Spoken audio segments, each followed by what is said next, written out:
Assalamualaikum warahmatullahi wabarakatuh. Waalaikumsalam warahmatullahi wabarakatuh. Sebelum pelajaran hari ini dimulai, yang baiknya kita berdoa terlebih dahulu agar apa yang kita pelajari hari ini dapat kita ingat dan bermanfaat. Berdoa mulai.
Selamat pagi semuanya. Gimana kabar hari ini? Baik. Kita absen dulu ya.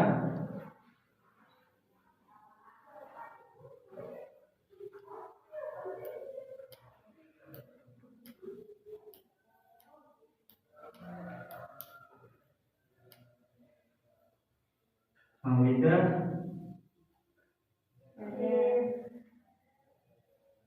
Bisa.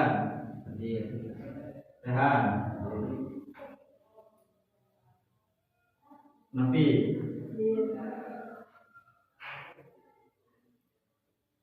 Nafi Lina.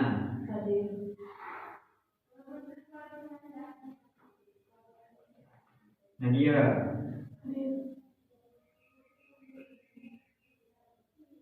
Sofia.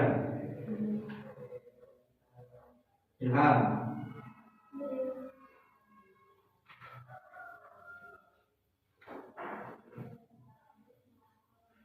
Nafi.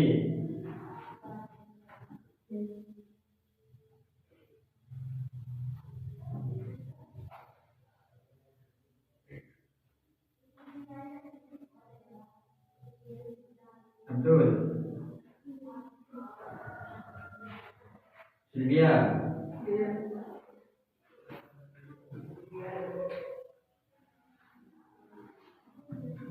Aziz.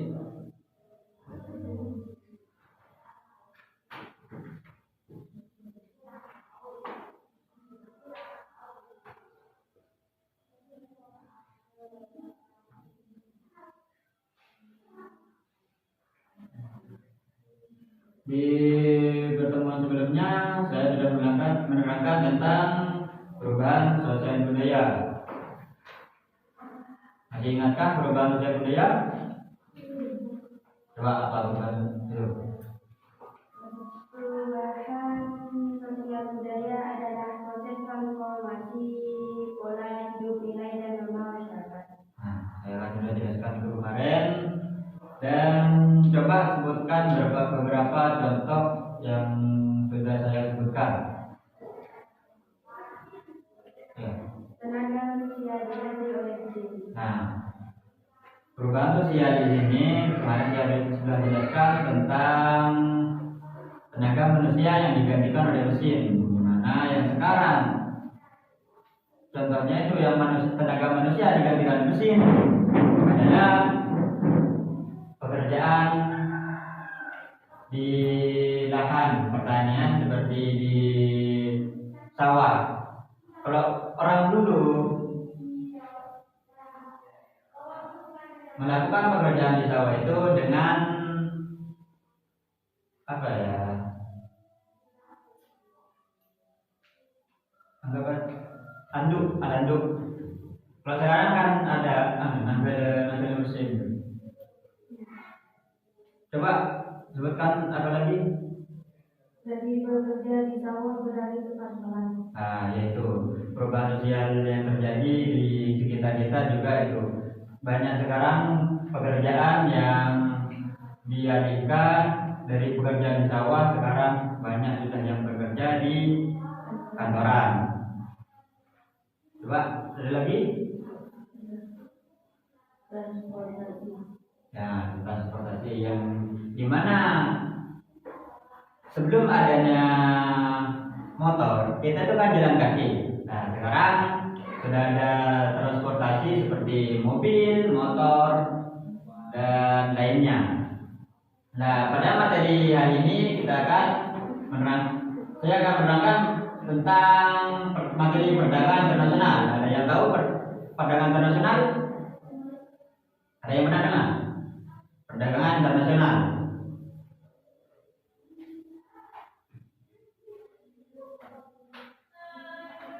Apa itu perdagangan internasional?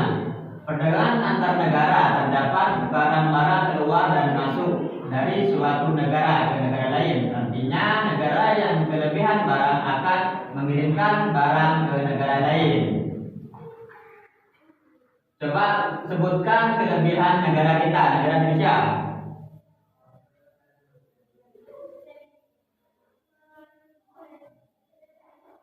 Seperti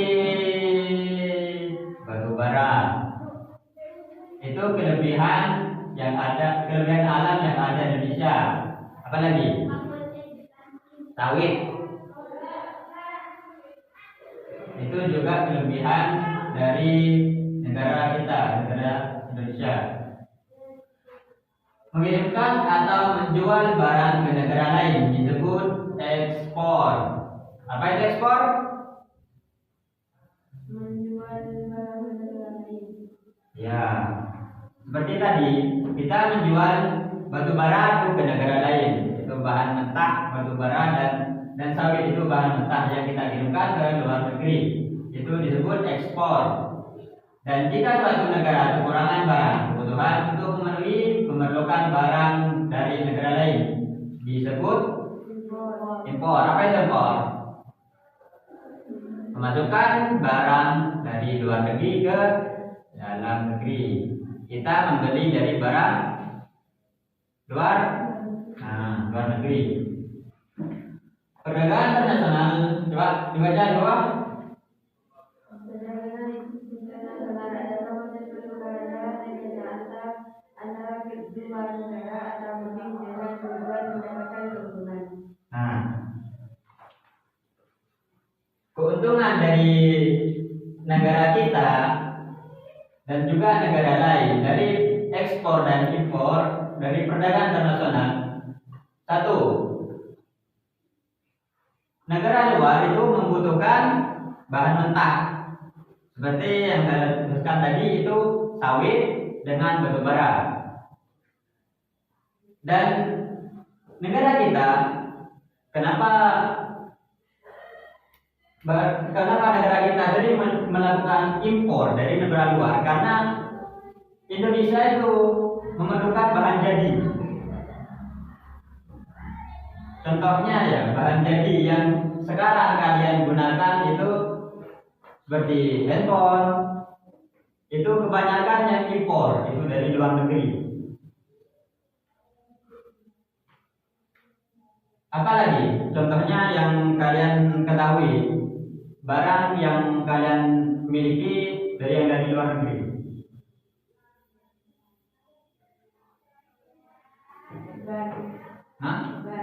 Ban. Mana bang? Mobil. Terus yang sekarang kalian naik itu, ya, itu kalian tahu itu dari mana? Kebanyakan yang kita miliki sekarang itu kebanyakan dari ini, dari impor. Tahu bahan impor itu apa? Bahan dari luar negeri. Sepeda motor aja yang kalian miliki itu kebanyakan dari Cina. Juga handphone. Kalian pasti punya handphone kan? Kalian tahu itu dari mana? Sudah baca? Ada keterangannya kan? Itu kebanyakan handphone, barang-barang mobil itu kebanyakan ini, kebanyakan dari impor. Dan coba tadi baca ini. Bagaimana dengan perdagangan dalam negeri? Apakah perdagangan dalam negeri juga merupakan pertukaran barang dan jasa? Terus Berdasarkan kegiatan perdagangan internasional dan perdagangan dalam negara, sebenarnya kegiatan yang dilakukan sama, yaitu pertukaran barang dan jasa, namun terdapat beberapa perbedaan antara pedagang dalam negara dan perdagangan internasional. Perbedaan ini dapat dilihat dari perbedaan aspek berikut. Nah, bagaimana dengan perbedaan dalam negeri? Apakah perdagangan dalam negeri juga merupakan pertukaran barang dan jasa berdasarkan kegiatan perdagangan internasional dan perdagangan dalam negeri? Sebenarnya kegiatan yang dilakukan sama, yaitu pertukaran barang dan jasa, namun terdapat beberapa perbedaan antara perdagangan dalam negeri dan perdagangan internasional. Perbedaan ini dapat dilihat dari beberapa aspek berikut. Satu, ini perdagangan dalam negeri, dan tabel yang kedua perdagangan internasional. Yang pertama ini kegiatan dilakukan dalam negeri, yang perdagangan dalam negeri, kegiatan dilakukan dalam wilayah suatu negara, tidak ke luar negeri. Seperti apa ya, kegiatan dilakukan di pasar, di pasar. Mana ya? Apa ya? Ini hanya dilakukan di dalam negeri, seperti antara Pulau Jawa gitu, tidak apa ya? Tidak melibatkan negara luar. Yang kedua, pembeli dan penjual cenderung bertemu interaksi langsung atau berinteraksi langsung. Ini kan kalau apa ya, kalau perdagangan ini kan kalau sekarang hanya via handphone, chattingan atau teleponan. Kalau perdagangan dalam negeri ini cenderung bertemu langsung. Kita kan kalau di sini kayak apa ya, belanja di toko itu kan berinteraksi langsung, COD. Yang ketiga, mata uang yang digunakan sama. Jadi ketika nilainya rupiah itu tetap rupiah, tidak menggunakan euro atau US dollar, tetap menggunakan rupiah. Ketika uangnya itu dolar, tetap dolar, tidak bisa ditukar itu kalau perdagangan dalam negeri. Yang keempat, tidak dikenai biaya masuk, hanya retribusi, tidak dikenai biaya masuk ke biaya cukai kalau di dalam negeri. Cuma ya itulah kayak ongkir, cuma biaya ongkir. Yang kelima, biaya angkut lebih murah. Nah, kalau biaya dari negara sendiri itu cenderung kan lebih murah, kan tidak jauh. Kalau yang keenam, kualitas barang bervariasi. Yang terakhir, peraturan perundang-undangan sama atau hukum nasional. Yang perdagangan internasional, satu, kegiatan dilakukan dalam wilayah antar negara, dari negara Indonesia ke negara lain.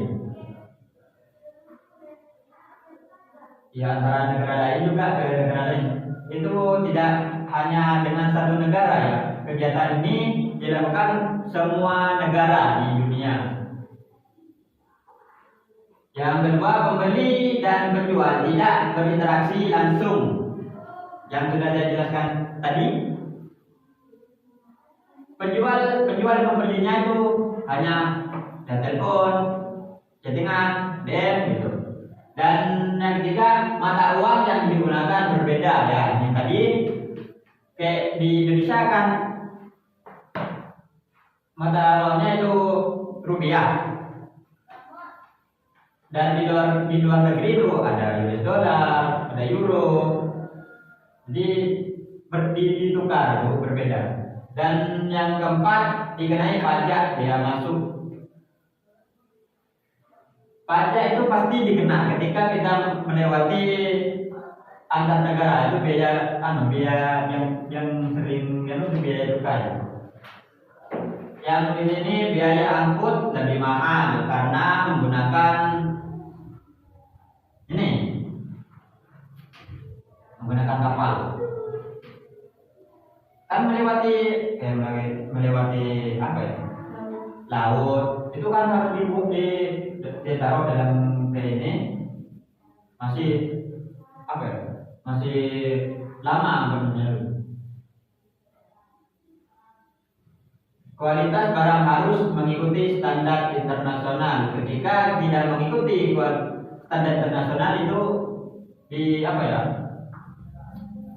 anggapannya itu pelanggar, itu tidak akan masuk.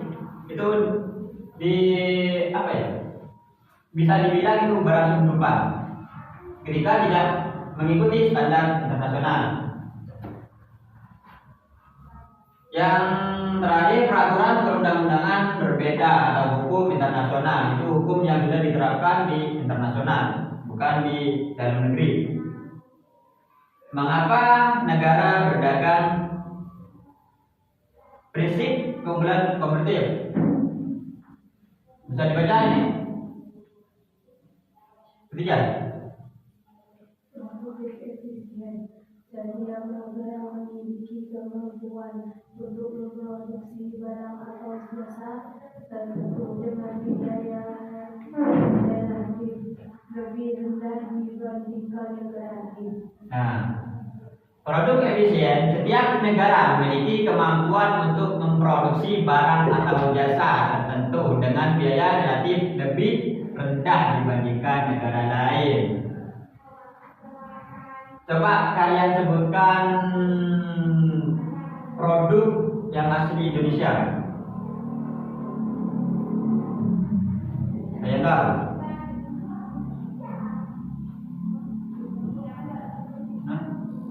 Iya, bisa disebut juga sepatu. Sepatunya asli Indonesia dong.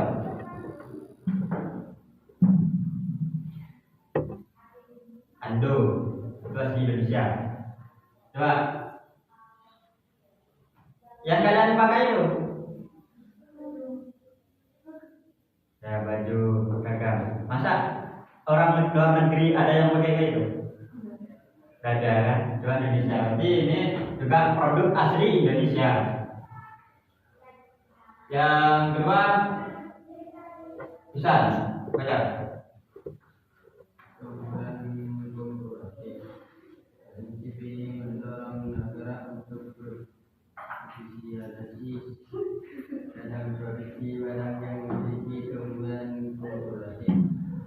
Yang kedua, keunggulan komparatif. Prinsip ini mendorong negara untuk berspesialisasi dalam produk barang yang memiliki keunggulan komparatif.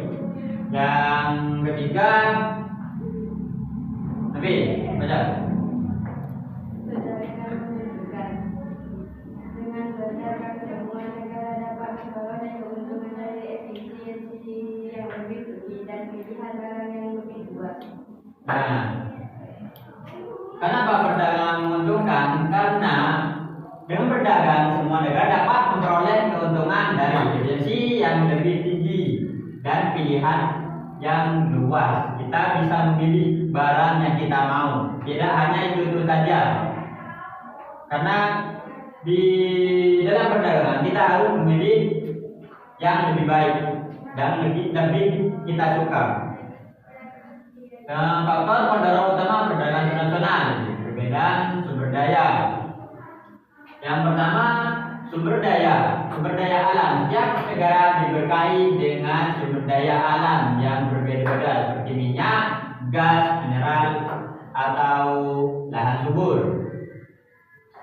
Ini di Indonesia ini sudah terpenuhi.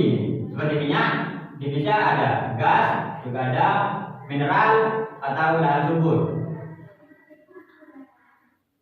Sumber daya manusia berbeda dalam ketersediaan dan kualitas negara kerja dengan berperan memengaruhi biaya produksi.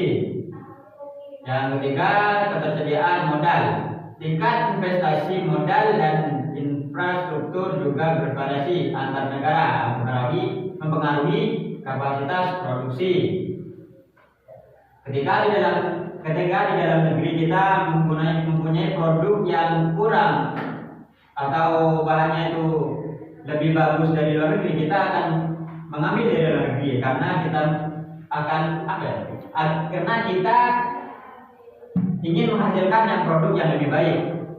Perbedaannya menciptakan instruksi bagi negara untuk mengimpor atau mereka tidak memiliki atau tidak efisien untuk produksi dan mengekspor apa yang mereka miliki berlimpah.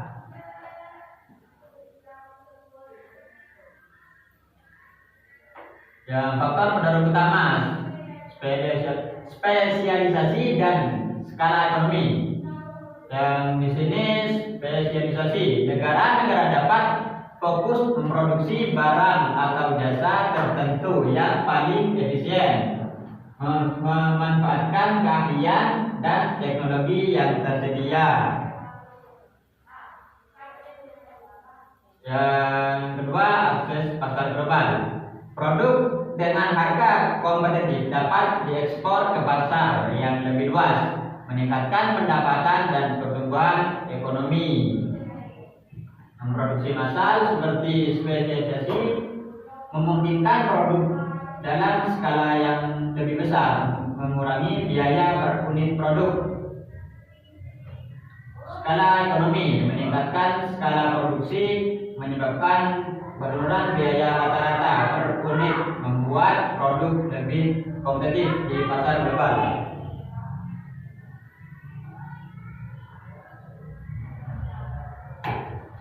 Faktor pendorong utama, perbedaan selera preferensi konsumen. Meskipun dua negara memiliki kemampuan produksi yang berbeda dalam selera dan preferensi konsumen dalam mendorong perbedaan. Di sini variasi produk. Kalian tahu perbedaan barang dalam negeri dan luar negeri? Apa? Nah, motif. Terus, ini kenapa kita sering memilih barang luar negeri? Karena tren. Banyak mengikuti budaya orang luar. Seperti apa ya, kalian tonton seperti melihat drakor, terus barangnya ini kok bikin saya tertarik, terus scroll di barang itu. Yang kedua, budaya dan tren global mempengaruhi permintaan akan barang dan jasa tertentu dari negara lain. Nah, ini yang saya jelaskan tadi, bahwa budaya dan tren global juga mempengaruhi. Kenapa? Karena gaya yang kalian ikuti itu gaya dari apa yang kalian lihat, bukan yang kalian butuhkan. Dan yang terakhir, kualitas dan merek. Biasanya kalau orang-orang yang lebih mementingkan merek itu, yang bermerek itu pasti lebih mahal. Ya biasanya ya, kalau orang-orang ini tuh untuk bergaya itu yang dibutuhkan dari merek.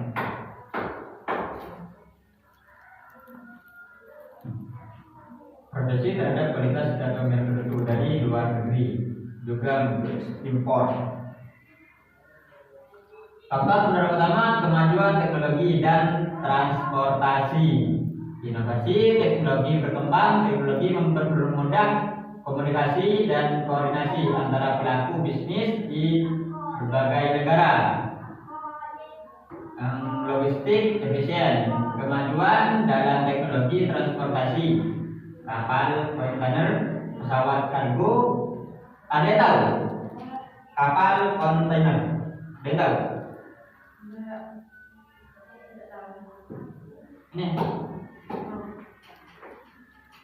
Ini yang mengangkut ketika ekspor impor. Ini yang kapal kargo, kapal kontainer ini yang mengangkut.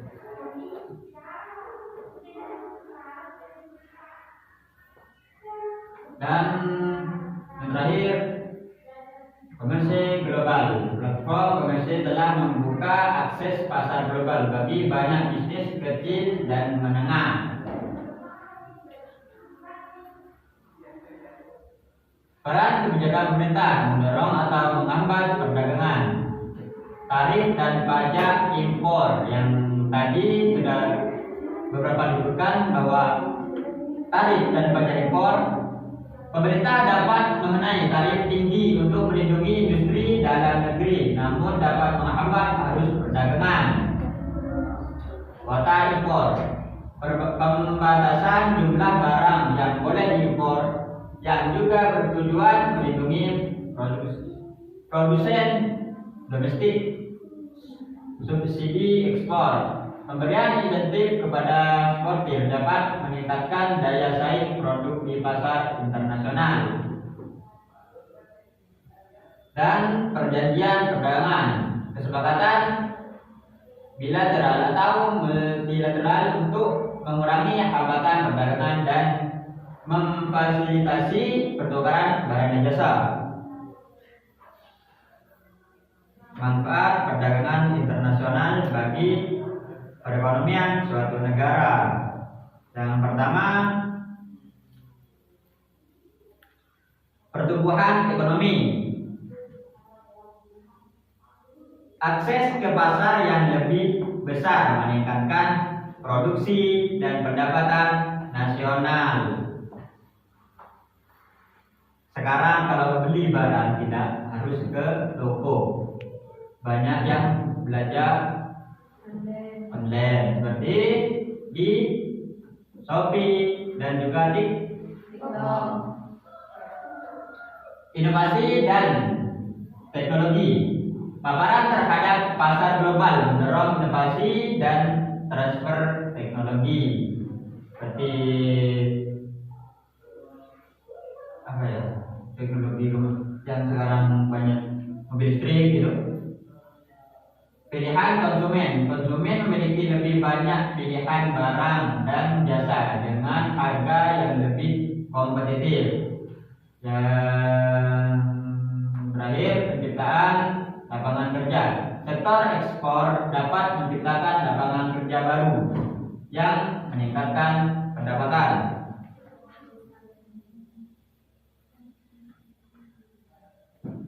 Dapat disimpulkan bahwa perdagangan internasional adalah fenomena yang kompleks dan dinamis, didorong oleh berbagai faktor, mulai dari perbedaan sumber daya hingga kemajuan teknologi. Memahaminya sangat penting untuk navigasi ekonomi global di masa depan. Dari apa yang saya jelaskan, mungkin ada pertanyaan tentang perdagangan internasional? Tidak ada.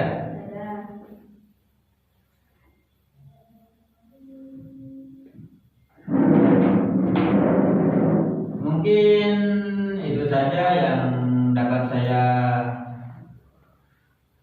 jelaskan hari ini. Kita akan bertemu di pembelajaran selanjutnya. Mungkin sekian dari saya.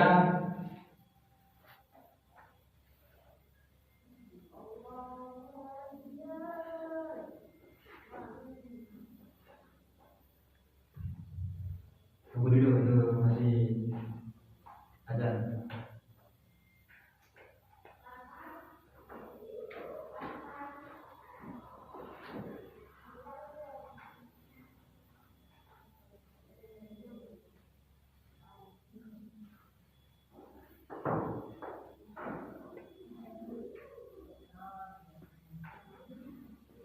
Sebelum semua diri, alangkah baiknya kita berdoa terlebih dahulu agar apa yang kita pelajari hari ini dapat bermanfaat dan kalian ingat. Doa mulai. Bismillahirrahmanirrahim. Rabbana